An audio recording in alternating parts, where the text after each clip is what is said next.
Even as serious charges of sexual exploitation emerge now against Asaram Bapu, the BJP has come out in support of the self-styled godman, claiming that he is being framed here by the Congress and that it was being done as a part of a political conspiracy. In the meantime, the Jodhpur DCP has issued summons for Asaram, asking him to appear now before the 30th of August for the investigations.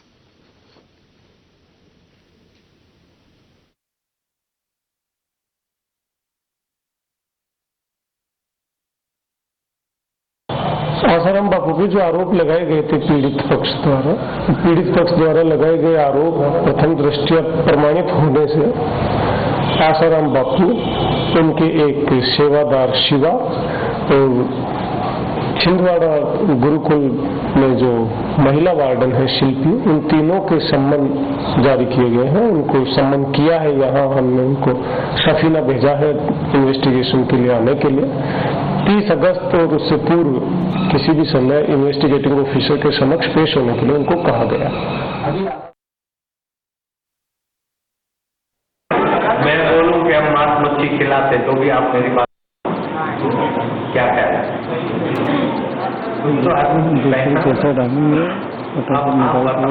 करता हूँ कैसा खेलना चाहिए, उसने दीक्षा भी ली। वो मेरा बेटा और वो मेरे बेटे की बहन लगती। नारायण हरि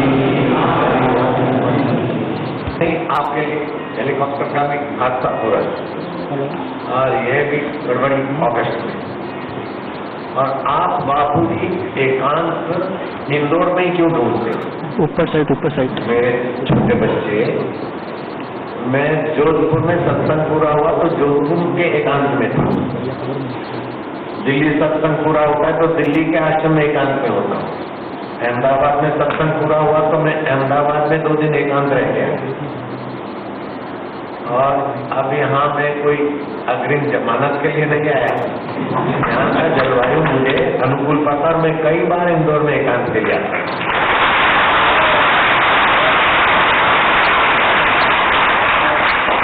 अब कुछ लोग ऐसा लिख देते हैं कि बापू काली कार में आए। भगवान सिल्वर रंग की गाड़ी है भैया।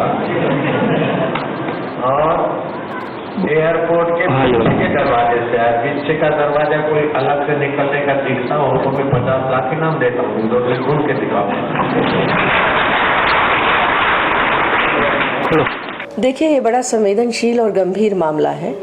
आसाराम जी के विरुद्ध पहले भी आरोप उठते रहे हैं और इस बार जिसने आरोप लगाया है वह 15-16 साल की बालिका है और सवाल खड़े हुए हैं और उनकी तरफ उंगलियां उठी हैं। अगर उठी हैं जब तक तो वो जब निर्दोष साबित नहीं हो जाते तब तक तो वो दोषी हैं, जो आज का कानून कह रहा है। तो साबित करने का कार्य आरोपी का है। ये वाली बात उस दिल्ली वाले केस में स्पष्ट हो गई थी कि ये औरों को जिस प्रकार से उन्होंने आज दंभपूर्ण ढंग से कहा, ये बात भी उचित नहीं उतरती और ये बात संतों के अनुरूप भी नहीं है, संत के आचरण के अनुरूप भी नहीं है। तो मुझे लगता है कि आसाराम जी को अब स्पष्ट तौर पर अब इस पर जांच होने दें और अपने आप को निर्दोष सिद्ध होने दें, तो कार्यवाही में, जांच की कार्यवाही में सहयोग करें। एकदम पहले ही मीडिया ट्रायल प्रारंभ हो जाता है और उसके बाद यदि वो निर्दोष साबित हो गए तो जो उनकी छवि खराब हुई उसके लिए जिम्मेदार कौन होता है। तो इसलिए हमने तो सभी लोगों से कहा कि पहले उसकी निष्पक्ष जांच होने दीजिए, क्योंकि बहुत आसान है किसी के ऊपर भी इस प्रकार का आरोप लगाना। आज संत आसाराम जी के देश की दुनिया भर में फॉलोअर्स हैं और एक ऐसी घटना के कारण उनकी छवि पर कितनी ठेस पहुंचेगी ये समझने वाली बात है। जहाँ तक उस बेटी का सवाल है, हमारी उसके साथ पूरी सहानुभूति है, पर हमें ऐसा लगता है कि वो किसी राजनीतिक षड्यंत्र का शिकार तो नहीं है।